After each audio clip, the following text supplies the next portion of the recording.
Great seeing familiar new faces here. This is session 4.2, aka the best session, on technology transfer. I'm Shahab Tayyeba with Fresno State College of Engineering. We have two amazing talks, and possibly three speakers. The first talk is going to be by Rami Rahimi. He's going to talk about utilizing NASA-developed technology transfer for cross-campus collaborations. And he's with Embry-Riddle. And then the second talk is going to be with Kimberly King and Kathy Richard on bringing technology transfer to the classroom. And Kimberly's here at San Diego State University, as well as UCSD Business College Director of Startup over there. And then Kathy's Executive Director of the Launch Panel. And that was me opening the floor. Good morning. How's everyone doing? I don't know, now he just put a lot of pressure on me because he says this is the best session. I've only put this together last night and reviewed it 5 minutes ago, so hopefully we'll do it quickly. You said we have, how long do we have? 14 minutes. Oh, a whole 14 minutes? Okay. So when I was 3 years old, maybe that's a good part. Actually, I'm very happy to be here today. It's a special day because I am a product of public education, and more specifically, the Cal State. Although I come from Embry-Riddle Aeronautical University, and it's in Florida, but I grew up in California, and I went to Cal State Northridge and Fullerton. I love the public education so much that I went to South Korea, and I went to another public education institute where I got my PhD. After 2 decades being an entrepreneur, problem solver, well, what I called a hustler, I came back to academia to give back to the community. So I'm the director of the Center for Innovation and Entrepreneurship, and also an assistant professor of entrepreneurship, tenure track. So you're looking at one of the oldest junior faculty. 2 years ago, when I came to Embry-Riddle, a student came to me. She's from Pittsburgh. Anybody from Pittsburgh? No, nobody. Pittsburgh is known for bridges. And on Christmas time, she went back home.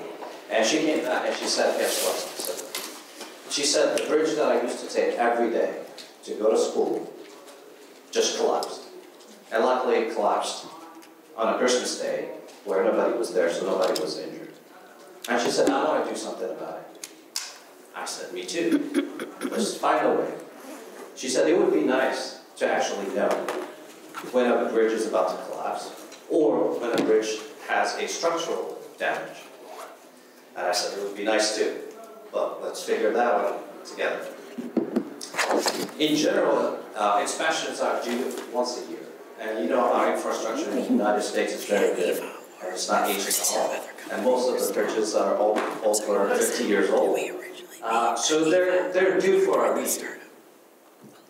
And inspections, because it's done with manpower, it takes about 24 months to 3 years to inspect, but there usually needs to be done yearly. So we said, okay, let's find a way to do that. And the one way to do it is, let's look if there's other technologies out there that can actually help us solve this problem. And we went to the DoD, we went to different tech transfer, and we went to the NASA Tech Transfer Department, and they have a program there. And we found this one technology, it's fiber optic, that uses laser within the fiber optics, and that can actually measure the bridges and the structural health of any bridge or building. And the problem with bridges is that to detect these damages on new bridges, they already have certain technologies, but those you have to build within the bridges. But for the old bridges, you can't. So this technology, you can actually attach it to it, and it would work. And that kind of gave us an introduction to tech transfer and how we can use tech transfer to solve a problem. So we did what we all do. we did the business model, we validated, we did the customer discovery, we did all the fun stuff. And then we said, we are ready. Let's call NAFSA, and let's apply for an evaluation license so we can go to the lab and build this technology. And we did, and we called them, and they said, but you already have a license. I said, what do you mean? They said, you've already licensed it with Dr. So-and-so, and it's working in a lab, and we actually came and visited, you didn't have a prototype. And I said, we have what? So that brings me to the problem is, the right hand doesn't talk to the left hand. So we found actually that we had that technology in our labs, we developed it, but they had a solution, they didn't have a problem. We had a problem and a solution, and that's where it started connecting with me and resonating that we need to do more. And the tech transfer was the birth of that collaboration. And the one word, when you ask all your students, so if you are students, what comes to mind when you think about entrepreneurship? I tell you, no one's going to say research. And that's a big problem because a lot of what we do in entrepreneurship is research. And to summarize, the second problem is the collaboration and communication that happens within the university or even the ecosystem. In our particular university, we have 4 different colleges: College of Aviation, College of Engineering, College of Arts and Science, and College of Business. We are an aeronautical university, so we're specialized in aerospace, space, and aviation. That's all we do. We have 3 campuses, 2 physical campuses in Daytona Beach and Prescott, Arizona, and we have what we call a worldwide location, which has 70 locations within the US and 150 locations internationally. We have in our backyard over 300 airplanes or fleet, and we actually produce more Air Force pilots than the actual Air Force Academy, and second for the Navy. So we are very specialized, and I try to break that and introduce the university to the other industries and beyond the aviation and aerospace industry. So through tech transfer, and this is just to highlight some of the companies, this is the one that I was talking about. It's called Guardian Structured Health. And we also expanded to more social entrepreneurship. And this is also an NASA-developed technology with Eyes for You. And pretty much what it does is for visually impaired people, it's classes that uses LiDAR. And LiDAR technology now can reconstruct 2D and 3D, so you can actually hear what you're seeing. And in partnership with Bose and Ray-Ban, because they already have classes that has Bluetooth and has headphones, we want to collaborate with them and introduce that. And this is more like a social entrepreneurship venture, and the plan is to give out those for free. So we had some fruitful startups that came out from the tech transfer, and especially NASA. But with that, it helped us work together as a campus. Meaning, we work together with the College of Aviation, with the College of Engineering, with all the different labs depending on the projects that we're working on. We were fortunate because, and we are fortunate because we have a lot of labs and we are a STEM university, so we can do the prototypes. And we can build everything we need in-house. But I'm here today because it worked internally and it worked, but I want to extend that to you and say, well, if you worked internally, how can we work together to actually take it to the next level, where your teams can work with our teams, where you can use some of our resources and we can use some of your resources, and create an ecosystem that is beyond campus and cross-campus collaboration. That's the main goal of coming and presenting here today. So, being first is not always the best, right? And Apple has proven that with the launch of their products. And the worst mistake a tech entrepreneur can make is actually optimizing a beautiful solution for a problem that doesn't exist. So with that, there's a lot of misleading definitions of entrepreneurship because we can't really define entrepreneurship. And entrepreneurship, in my book, it's a process, it's not a product. And if it's a process, we needed to put a process together to actually highlight and prepare these students or aspiring entrepreneurs. So we created the Trap Expo, and this is like the first step for the students to feature what they're working on. And with this, we had 3 different flights or 3 different tracks. And one of them is specifically for tech transfer, and we call it the Space Technology Repurposed. And this is where we actually work with tech transfer. And we have other tracks and flights to support the other disciplines. We also developed, and that one is in the fall. In the spring, we developed what we call eShip Tech Talk. And for eShip Tech Talk, this is more like as a pitch. It's not a competition, but we bring industry experts, we bring VCs, and we bring the people that can help us. And we feature certain student-led startups to present to them. But this is in spring, we have Trap Expo, and we have the eShip Tech Talk, but this is not enough. As a director for the Center for Innovation and Entrepreneurship, in order to have a good process, to really see some results, you need to have more than that.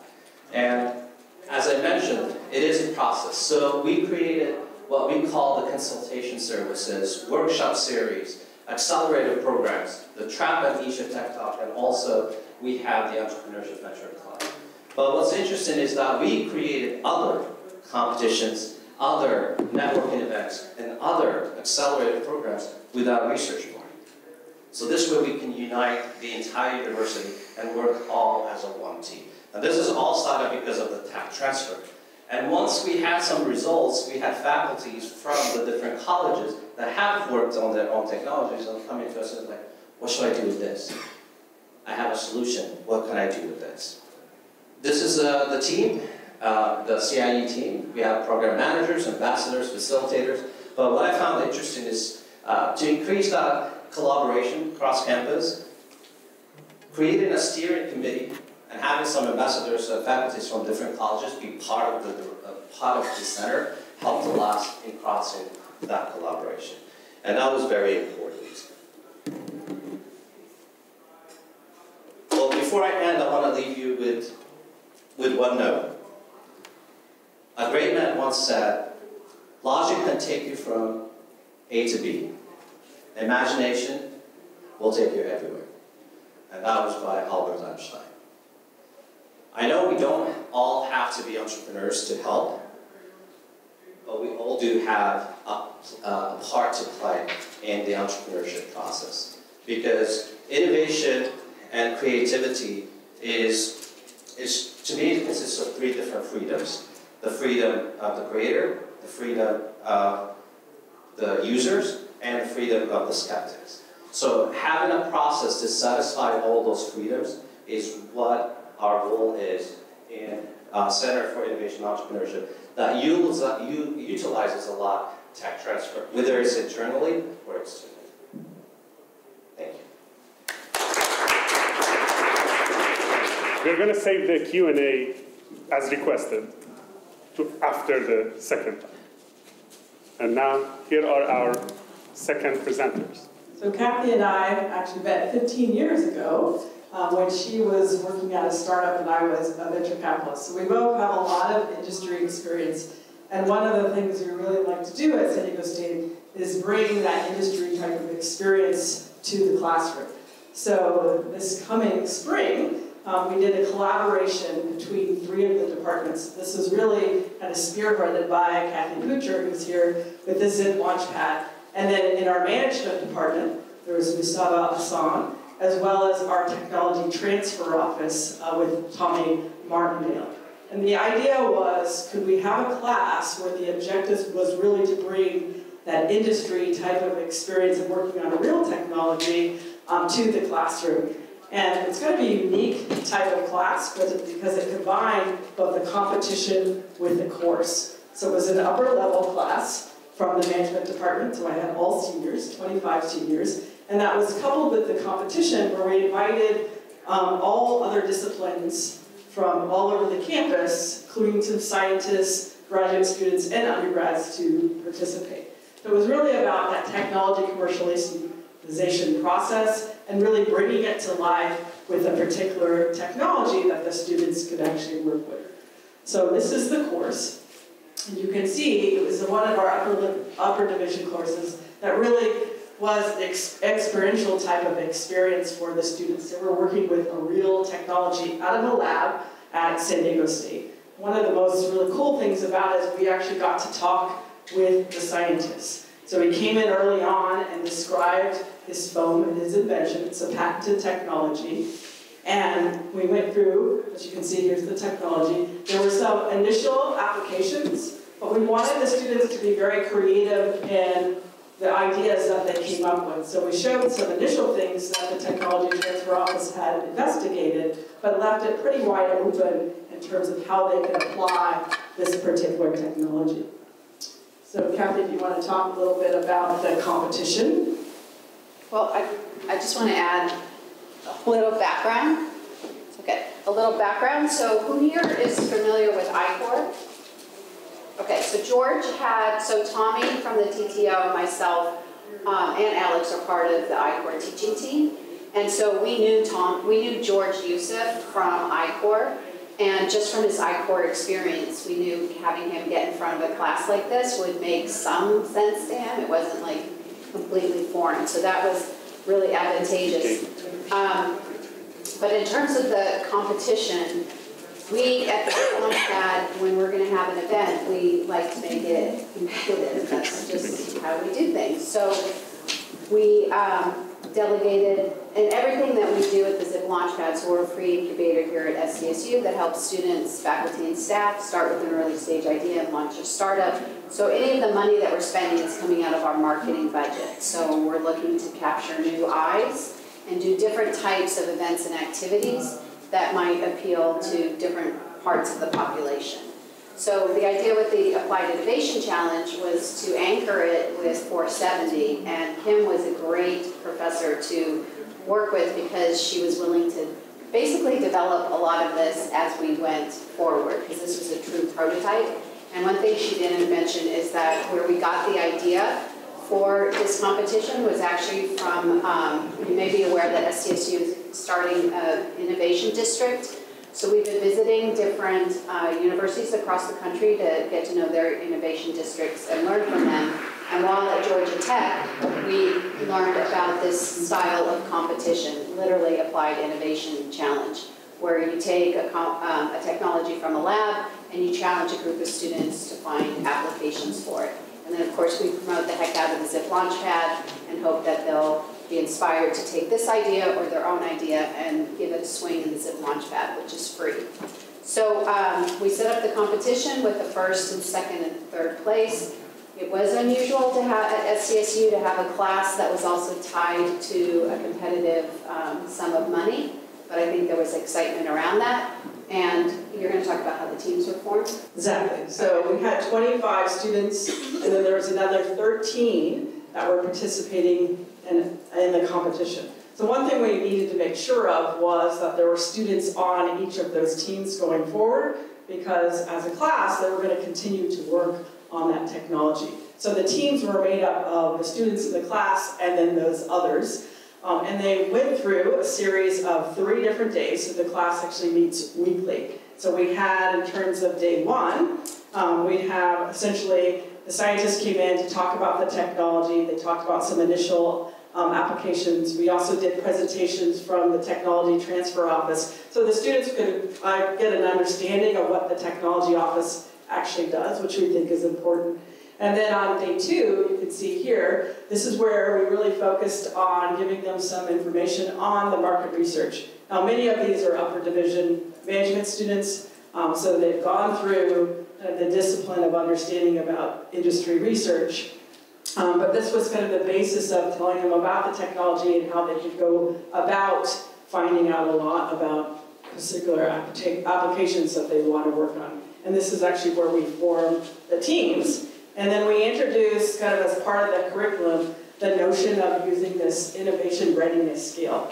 So the whole idea was, could you look at a technology, do some secondary research, a little primary research as well, and is there some application of the foam technology where you could do enough work that you could increase that readiness level. And if you've seen the innovation readiness scale, it's nice because it has many dimensions. So there's the funding dimension, there's the product dimension, as well as kind of the team dimension. So we use that kind of as a basis of a framework for the students. So on the last week is when we actually had the competition, and we had 3 judges that looked at all the presentations. And one of the things that was kind of the surprising was just the breadth of different applications that the students came up with. Everything from using the phone within EV tires, to driver seats, to pet toys, so wide variety. Oh, Golf ball and mats, actually. So one group looked at using the phone for mats, specifically in the MMA area. And they did a really good job of understanding what were the requirements for those particular market areas, so we could really see if this application might have a purpose in the future. So this is just the final presentations and what we asked them to present. So this shows you a little bit about those opportunities that we had identified. Like I said, the gym one was very interesting. But the winner actually was the construction material. And they did a really good job of understanding for that particular market what the requirements was for replacing a flooring using this foam. So with the class, which continued after the competition, one of the things we also did, this was Gustavo's suggestion, was we integrated it with a book. It's a really important book, I think, for startups and for new companies, which was called Traction.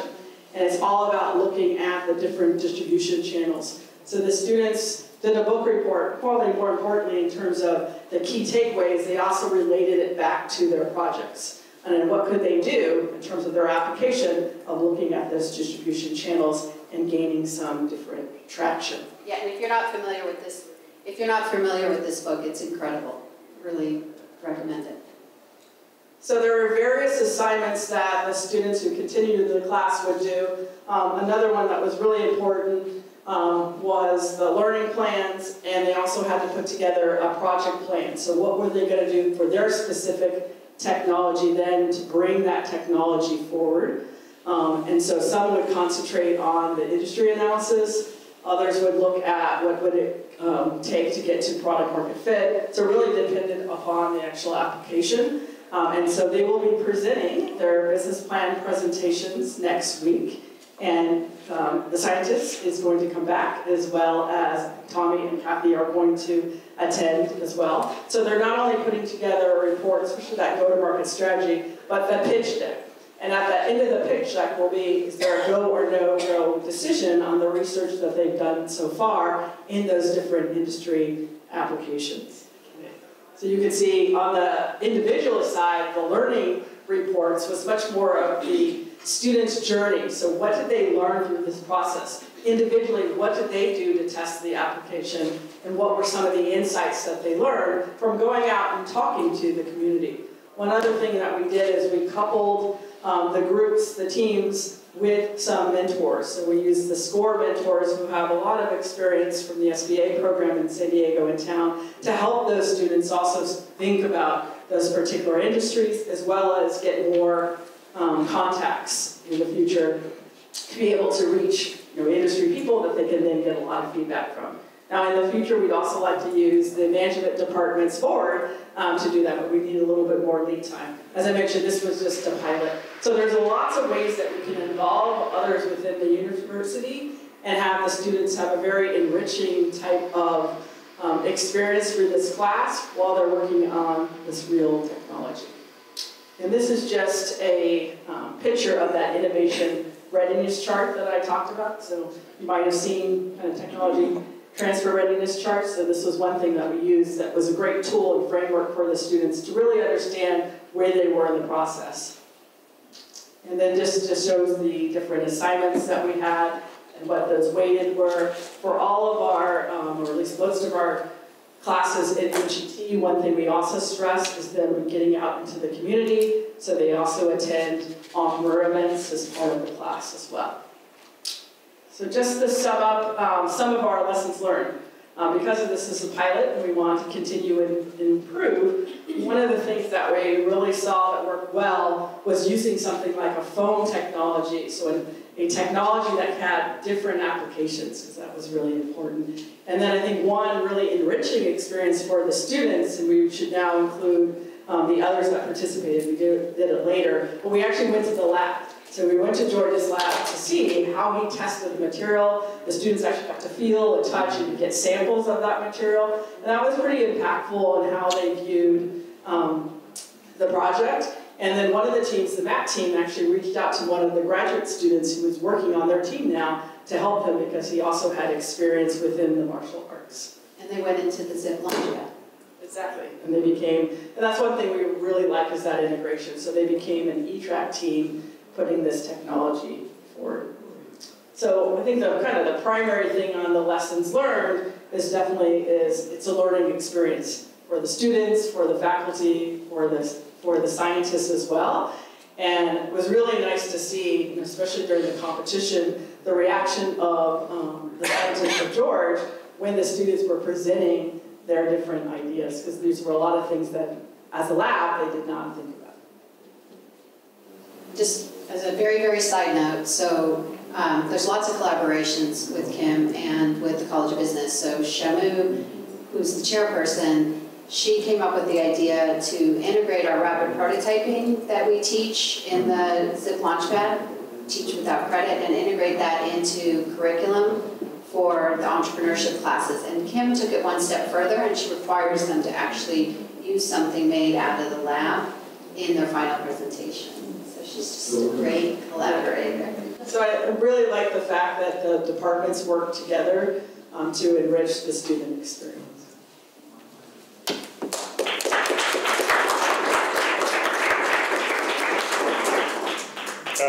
Sorry to interrupt the first question.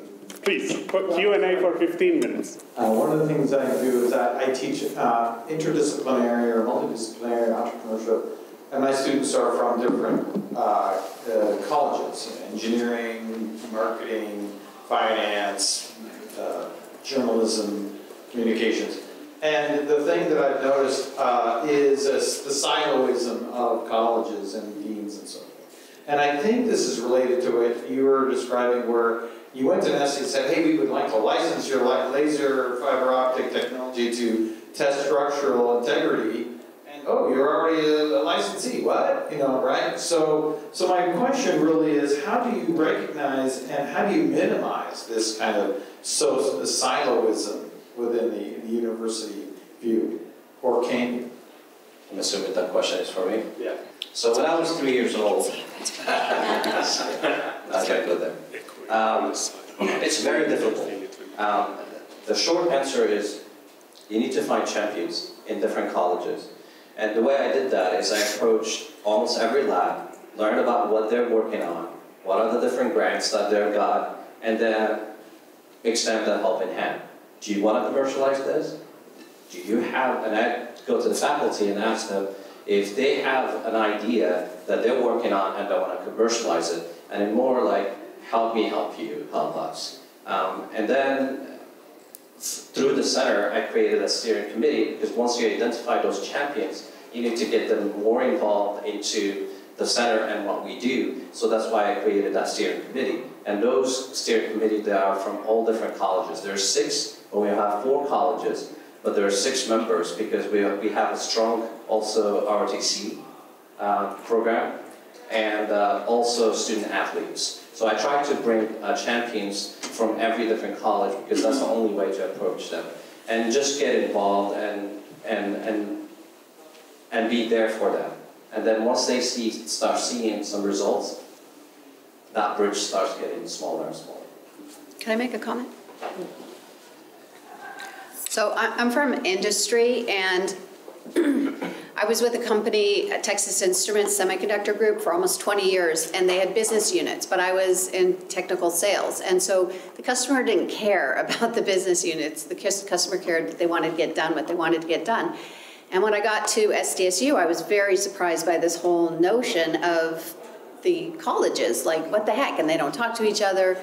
And when I first started, we reported to the College of Engineering, but our mission was greater than that, but nobody saw us as that because we were under College of Engineering, and then we went under the VP of Research and Innovation, and all of a sudden it's like, whoa, you really do represent all the different colleges. So anyway, I quickly learned for collaboration that if, much like the customer, if you focus on, well, this is for the student's success or this is for the researcher's success, and you use that language versus this is about this college or that college, that language and that setting the goal and the objective on what we do to further that benefit seemed to help a lot to get people to lean in. And I didn't even realize I was so suited for this position from my business unit experience. But turns out I was, I think. Great. Very interesting, both of you.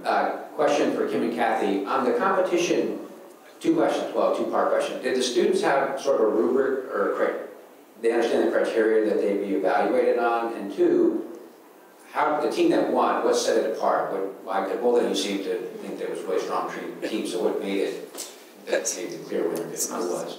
So there was a rubric, and we gave them somewhat of a look at what the presentation would be, but we did not give them a template. And in terms of the winning team, I think one thing that surprised the judges is, especially in a very short period of time, because don't forget they didn't form the teams until week 2. So in a 2 weeks period of time, the work that was involved and kind of the level of research, they literally had slides about the requirements that I thought was really interesting for meeting the market needs. So they really got the fact that of understanding, you don't have to wait until the product is done to then push it. It's more of what are the requirements of that market. We also had them look at market size. And so I was really impressed not only by the breadth of opportunity, but also the work that they did in a very short period of time to compete. And conversely, the ones that did poorly, they made general statements without the data to back it up. They even went so far as to say, we think, which is yucky, right? So the difference between the ones that did really, really well and did poorly was pretty big, surprisingly big. And then we also had one team that pivoted even through the process. And the nice thing about what they did is they said why they wanted to make a pivot, so why it was not feasible. Their original idea was a no-go and how they wanted to focus on a new technology application, and then that's what they took forward into the class to apply that. If I may add, we do have a competition as well that runs mainly for tech transfer ideas, and the last one we had over 30 different companies. Some of them actually launched. What's unique about doing competitions and working with tech transfer is what I call the reverse entrepreneurship part of it. Usually, traditionally, you start with a problem and then you go to a solution and let's look for a solution that can solve that problem. And one of the biggest things that we look into when we are evaluating is the tech feasibility for that solution. But when you come from a solution perspective and working backwards and working with the tech transfer, whether it's a NASA developed technology or DoD, that tech feasibility is already a check. Like they know there's light at the end of the tunnel, they just need to make it. So now let's just fall in love with the problem instead of falling in love with the solution because we know, and have that problem solution fit. So some of the criteria is how we judge them is based on that. Did they really found a problem solution fit? Did they really find the right problem for that solution? Which is a little bit different than other regular competitions. One of the comments you made, Kim, was that the technology that was there had broad applications. My question is, could any technology, since university technology is at the upper end, right, that would have, pretty much any technology would have right applications? No. Could you repeat the last part? No, it's what any technology. Oh, no. Had broad applications? Well, I don't think every technology has broad applications. I think this was a materials application. So you can imagine how a material could be used. So the students were able to then, which they liked, be creative in then how they applied that because it was material.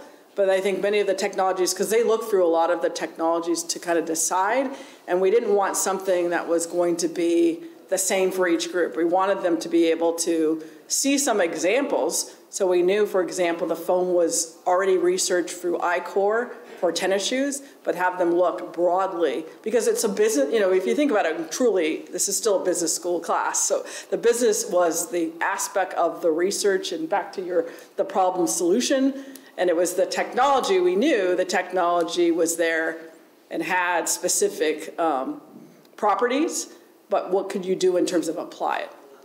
But our criteria for picking that lab was that one, our criteria for picking that lab was that it would also be a technology that the students could relate to. So a broad application that they could easily relate to, and then we needed a researcher that was quote unquote friendly, and then also work with us because we were, like, I think the rubric, I think we did the rubric the week before. Like we were rolling this out as we were going. Right. And we did not have any idea of interest level on either side. We set goals, but 25 kids signed up for the class, which was the maximum, right? And when we didn't know how many students would come to the competition either, they tried to kind of figure this out. 30 signed up, 13 showed up, which sucks, but that's what happens.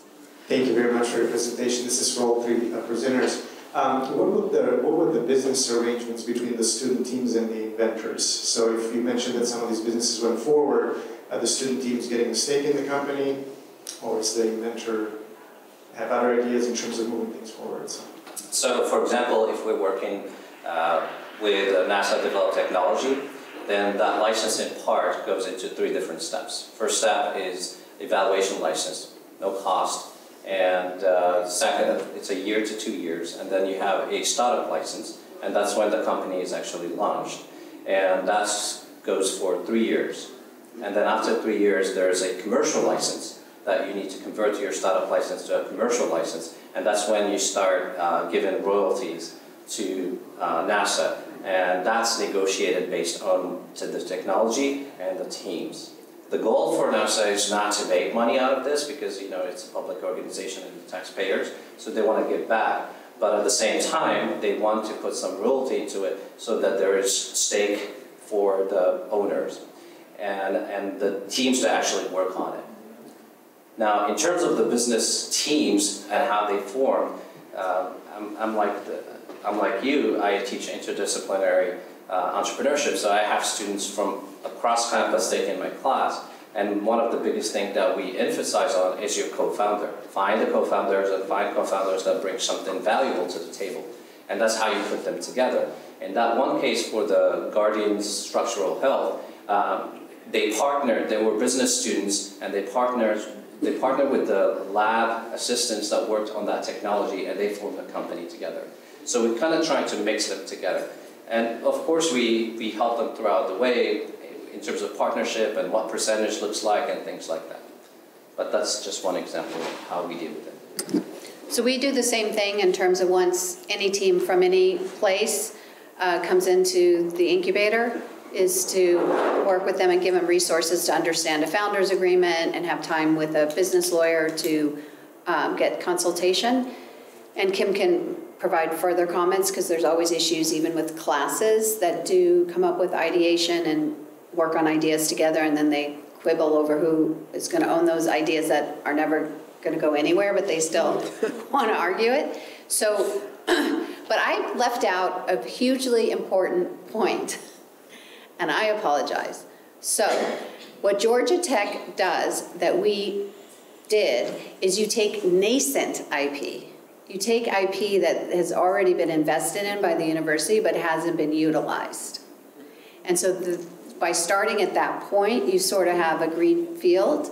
And then Tommy, who manages our technology transfer office, when he was educating about working with the technology transfer office and IP, talks about how you would go about receiving a license to use that technology. But the key is that it's nascent.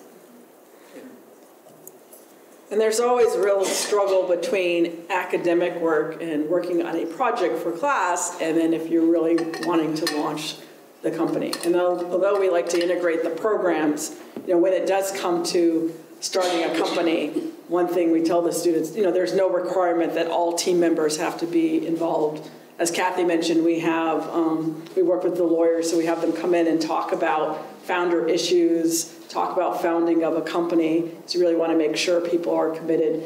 But it's always a struggle. I see at UCSD as well as even with the business school students, they think, well, just because I work on this with Rady, I'm a part of the company. And it's really a separate decision of the founder of who the team is going forward. Could both of you share a fun story, even from the last year or two, of students or team who have made it into the circle that you were just describing? Like their product, he asked, for example, what set them apart, and where they are today. If you have one. Yeah. Oh, we have so many. I know, I was being kind of facetious. 2 minutes. I know, but we have so many. It's our favorite part of our job. Exactly. So there is a company called CEEC, and Luke was a student in the management department. He took 2 of my classes. He went through the Zip Launchpad, with E-Track all the way through, and happy to say now the company is a venture-backed company, revenue generating, he's killing it, right? So we have lots of kind of examples, and I think it's at least...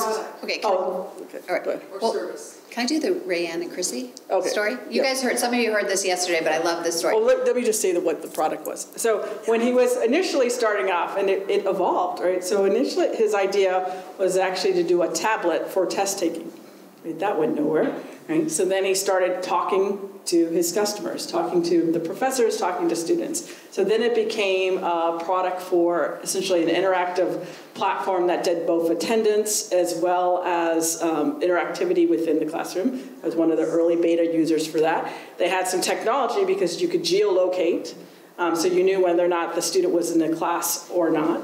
And then it allowed basically you to also do other interactivity like instead of having to use a clicker, you could show survey results and do, surveying, testing online. As he then evolved even more, but he realized it was very hard to sell into schools. He was selling into essentially professors. We would put it on the syllabus, then the students would require to buy it. He tried many, many years to get San Diego State to adopt it, very hard. But through that customer discovery process, and because he was so adamant of getting this going, he realized trade shows had a requirement in terms of knowing what enrollment was. Career colleges. Career colleges, yeah. And so that became kind of the turning point for the company. And Kathy and I still talk to Luke, now, right? So he's continuing to grow his company and will be one of San Diego State's success stories. $7 million of annual reoccurring revenue, and raised $21 million, and he's amazing. I talk to him almost weekly. I think I'm his second mom. But real quick, 2 women, environmental science and nutrition, saw a lot of food waste at a restaurant they were working at, took that food waste, which was brown rice, quinoa, applied to the Zip Launchpad with that problem, ended up figuring out how to dehydrate it, turn it into flour, mix it with the pulp that was also a byproduct of the juicing at the restaurant, and came up with these cookies. And the company is called So Much. Every 10 cookies sold is 1 pound of food waste that's diverted.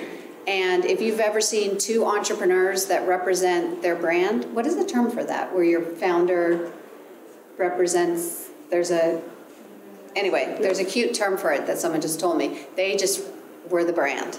Founder market fit. Yes, they are founder market fit. And then we had a skateboard dude that fell on a crack when he was skateboarding at night, no way to illuminate. Shred Lights was born. They've done $5 million in sales, and it's headlights for skateboard. Founder market fit. CEEC is just not that.